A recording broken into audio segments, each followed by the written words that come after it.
Voilà, on est à quelques secondes du départ. Les commissaires se sont mis en route. La voiture attend les différents protagonistes de cette course. Sous les ordres. Allez, c'est imminent. Le petit Snowbird Love est le premier à se présenter derrière les ailes de la voiture. Il va être abrité justement, non pas du vent parce qu'il n'y en a pas aujourd'hui, mais il va pouvoir partir couvert. Fazza est en train de venir prendre sa place.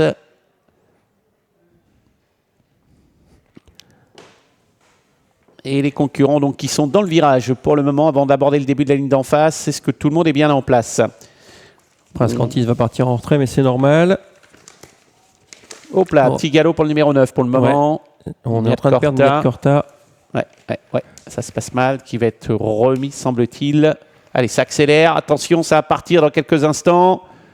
Et les voilà qui foncent, et notamment le numéro 2, Myrti Walker, qui vient tout de suite s'emparer du commandement. Départ correct pour Scarlet Torchy. Où est le petit Snowbird Love? Il est parti correctement, mais moins vite que certains adversaires, et notamment moins vite que Rascal For Sale, qui est en train de tenter également de venir, tandis que se rapproche très fort en dehors le numéro 6, c'est Rock'n Jagger. Ouais. Chacun prend sa place. Oh, le 7, Rascal For Sale, qui prend le galop malheureusement en abordant le virage, alors qu'il se trouvait aux côtés de Fazza. C'est fini pour Rascal For Sale, alors qu'il était pourtant parti très correctement. Ouais, c'est fini également pour Miat Corta qui a fait une nouvelle faute, le 7 et le 9 qui se retrouvent à l'arrière, le 7 étant même disqualifié maintenant. On va passer devant les tribunes dans quelques instants avec Myrtle Walker qui a l'avantage, Rilith Capri le 4 à son extérieur. En troisième position on retrouve Scarlet Torchy avec Snowbird Love le numéro 5, et puis on retrouve un peu plus loin Rock'n Jagger accompagné par Fazza qui est dans son sillage, le 8 venant 7ème, j'ai un du chiffre, et Pitchebel, le favori, est parti assez lentement, il se retrouve assez loin, il est en 9ème position à l'heure actuelle. Il y a un vrai match en tête entre deux outsiders, le 4 Rilith Capri, puis surtout le long de la corde numéro 2 Myrtle Walker Eve, qui est proposé à une cote colossale. Il y a plus de 50 contre 1.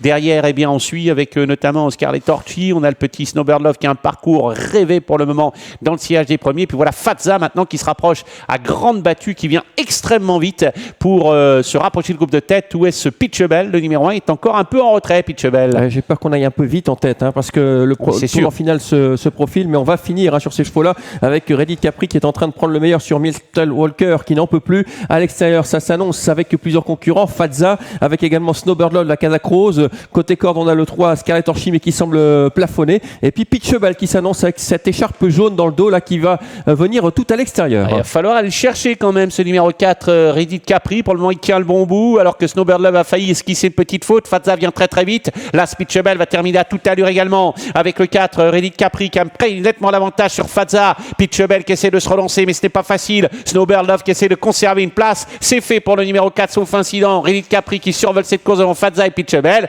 Rilith Capri qui va l'emporter aisément. Fazza sera deuxième. Pitchebel conclura troisième et Snowbird Love terminera quatrième. Ouais, devant le 12, Prince Cantis qui est une nouvelle fois bien fini, mais trop tardivement. Et oui, Rilith Capri, on était sévère avec cette cote, je vous l'avais dit dans l'avant-course. C'est un cheval qui avait aligné les victoires, plusieurs accessites, et puis dernièrement, il était un petit peu moins bien, mais aujourd'hui, il a sonné son réveil. Il gagne de loin, il vient dominer les deux favoris. Il y avait 5 chevaux. Le truc amusant, c'était le numéro 7, Rascal For Sale et Togalo. Les autres sont premier, deuxième, troisième et quatrième. Les deux favoris se classent respectivement deuxième, troisième. Rilith Capri, c'était un outsider. Et Snowbird Love, donc, qui termine quatrième. On a vu ses limites, bien évidemment. Il a eu un bon parcours, mais il a dû faire un effort pour tenter de revenir sur ses chevaux qui sont allés à toute allure. Et Rilith Capri était motivé. Il a mis KO littéralement l'animateur Myrtle Walker Eve. 13,9 la réduction kilométrique, qui bat son record de 2 secondes et demie. Rilith Capri. Facile succès, Fazza deuxième. Bon, Pitchebel, il a perdu sa course au départ. Pitchebel, il a perdu beaucoup trop de terrain. Il est parti quand même assez loin alors qu'il avait un numéro 1 derrière la voiture. Comme Rascal For Sale. À 5 et 12.